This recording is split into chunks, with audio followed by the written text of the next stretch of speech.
She is 15 years old. She stands in a Nazi garrison kitchen in occupied Belarus. She stirs a pot of soup. Her hands are steady, her face is calm. Around her, German soldiers move through the building, carrying rifles, barking orders. She looks like exactly what they think she is, a teenage kitchen girl, harmless, unremarkable, invisible. The soup is ready. She ladles it into bowls. The soldiers eat. They do not know what she has put inside it. They do not know who she is. They do not know that this 15-year-old girl has already spent a year at war. Zinaida Portnova was born on February 20, 1926, in Leningrad, in the Soviet Union. Her father worked at the Kirov plant, one of the great industrial factories of the city. Her family was working class, Belarusian by origin, practical and proud. Leningrad was a city of culture and hardship, of magnificent buildings and cramped apartments side by side. Zinaida grew up in the rhythms of Soviet city life, school, friends, her younger sister Galia, 8 years her junior, who followed her everywhere. She was a 7th grader in the spring of 1941. She had just finished her school year. She had just turned 15. The summer stretched ahead of her. Her parents decided to send the two girls to stay with their grandmother in the village of Zui, near the town of Obel in the Vitebsk region of Belarus. It was a quiet place. Fields, old houses, birch trees at the edge of the forest. Zinaida arrived expecting summer. She did not know that in a matter of weeks, her world would cease to exist. On June 22, 1941, Nazi Germany launched Operation Barbarossa. It was the largest military invasion in the history of warfare. 3 million German soldiers crossed the Soviet border in a single morning. Army Group Center drove straight into the heart of Belarus. Within days, German forces were deep inside Soviet territory. Within weeks, they had overrun the Vitebsk region entirely. The speed of the advance was catastrophic. Obel fell. The village of Zui fell. Zinaida Portnova, 15 years old, could not get back to Leningrad. She was trapped behind enemy lines. What the German occupation meant in practice was not a distant political fact. It was immediate, physical, brutal. Soldiers knocked on doors and demanded food. They took livestock without explanation. They established a garrison in Obel and declared all resistance a capital offense. The Vitebsk region became one of the most bloodily occupied zones in the entire Soviet Union. Villages that sheltered partisans were burned to the ground. Civilians were shot in reprisals with methodical precision. In the first year of occupation, the population of the region shrank dramatically as mass executions, forced deportations, and starvation took hold. Zinaida watched all of it unfold around her grandmother's house. The moment that broke something open in her came without warning. German soldiers arrived at the family's property to confiscate the cattle. The animals were the grandmother's livelihood, her food supply for winter, her entire practical survival.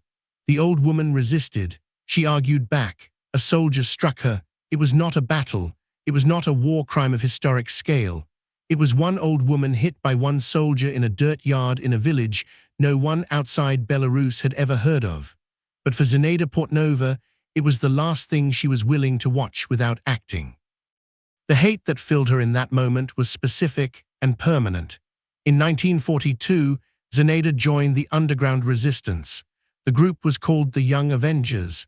It was the youth arm of the Komsomol organization operating in Obel, led by an 18-year-old named Yefrosinya Zenkova. Most of its members were teenagers. They were not soldiers. They had no uniforms, no command structure, no official military training. What they had was rage, knowledge of their own landscape, and the one advantage that no adult resistance fighter possessed: they looked exactly like what the occupiers expected them to be. Children, harmless, beneath notice. That invisibility was a weapon. It was the most effective weapon Zinaida Portnova would ever carry. German soldiers, who would have stopped an adult man on the road barely, glanced at a teenage girl walking between villages. Portnova exploited this completely. She moved through the occupation zone, carrying Soviet propaganda leaflets pressed flat against her body beneath her clothing. She delivered them to households without being stopped. She moved information about German troop positions between partisan contacts. She collected German weapons left behind or carelessly stored, and she hid them for partisan units operating in the forests. But she did not stop there. The older members of the Young Avengers taught her explosives. They taught her how to place charges against infrastructure targets. Portnova participated in sabotage operations against a pump station in the area. She hit a local power plant. She helped destroy a brick factory that the Germans were using for their occupation logistics. Each of these operations degraded the German garrison's capacity. Each was conducted by teenagers moving through checkpoints that adults could not pass. Historians estimate that these combined sabotage operations killed over 100 German soldiers and soldiers from support units dependent on the infrastructure they destroyed. 100 men, killed by a cell of teenagers in a village most maps didn't bother to name, and Zinaida Portnova was not finished. In the summer of 1943, she was 17. The Young Avengers had a new operation. Portnova was given a role that required exactly the kind of invisibility she had mastered. She would go undercover. She would take a position as a kitchen aide at the Nazi garrison stationed in Obel. She would work in their kitchen. She would cook their meals, and she would poison them. On a morning in August 1943, Zinaida Portnova walked into the garrison kitchen and began her shift. She cooked. She stirred, she ladled soup into bowls that soldiers carried away to eat. The poison entered the garrison's food supply. German soldiers began to fall ill. Some fell severely. The garrison went into crisis. The Nazis immediately looked for a culprit among the kitchen workers. The suspicion fell on Portnova. A German officer calls her forward. He confronts her directly. He accuses her. She denies it. And then she does something that history still cannot quite process. She picks up a bowl of the poisoned soup. She looks at the officer, and she eats it. She finishes the bowl. She does not flinch. She does not vomit. She stands there expressionless while the soldiers watch. They release her. They have no proof. She walks out of the garrison. She walks back to her grandmother's house and she collapses. She is violently ill. Her grandmother feeds her great quantities of whey, the traditional remedy, fighting the poison she had swallowed to save her own life. She survived. The garrison did not forget. When she failed to return to work the next day, the Germans understood. They began searching for her immediately. She had no choice. She ran. She disappeared into the forest and joined the partisan detachment named after Kliment Voroshilov. She became a scout. She knew the forests around Obel better than any soldier the Germans could send after her. She moved at night. She reported troop movements. She mapped garrison positions. She operated in the woods and marshes of the Vitebsk region that the Germans had never learned to navigate. In October 1943, she formally joined the Komsomol. She wrote a letter to her parents, who were still in besieged Leningrad. She wrote to them in the simple language of a teenager who has chosen a path she knows she cannot turn back from. She told them she was in the partisan detachment. She told them they were fighting together. She told them they would beat the Nazis. She was 17 years old. In December 1943 or January 1944, the partisan command sent her back. The Young Avengers had suffered a series of failures. Operations had gone wrong. Members had been captured. Someone needed to go back into Obel, find out what had happened, and locate the remaining members of the network. Portnova was sent. She was the one most familiar with the area, the one most capable of moving through it without detection. She went in. She was captured quickly. Local police identified her and turned her over to the Gestapo. They brought her to the village of Goriany for interrogation. What happens next has two versions in the historical record, and both versions agree on the essential facts. She is in the interrogation room. A Gestapo officer sits across from her. There is a pistol on the table between them. It is his pistol. He has placed it there, or it rests there casually in the way that men who believe they have absolute power become careless. He is interrogating a 17-year-old girl. He does not consider her a threat. This is the last mistake he will ever make. Portnova's hand moves. She seizes the pistol from the table. She fires it into the interrogator. He goes down. The door bursts open. Two German soldiers rush in to find out what the shot was. She fires again, then again, both soldiers fall. She runs through the corridor, she runs into the courtyard.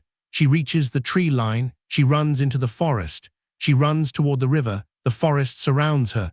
The Germans pursue, she is found near the bank of the river. She is recaptured. She has killed 3 men with 3 bullets in 60 seconds using a weapon that was not hers. She had trained for nothing like this.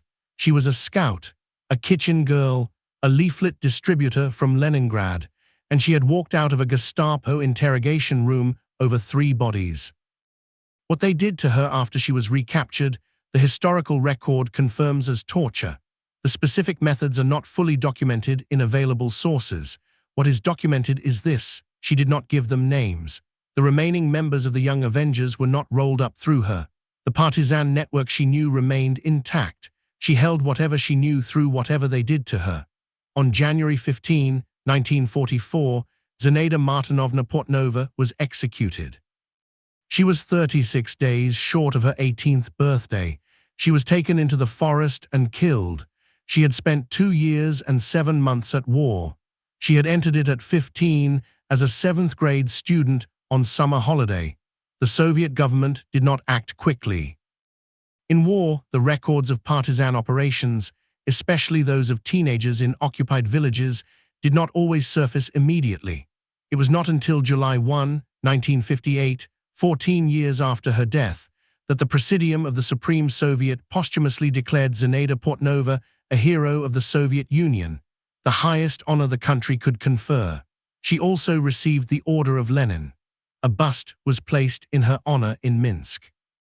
An obelisk was erected in the village of Obel, in the same streets where she had once moved, invisibly carrying leaflets under her clothes.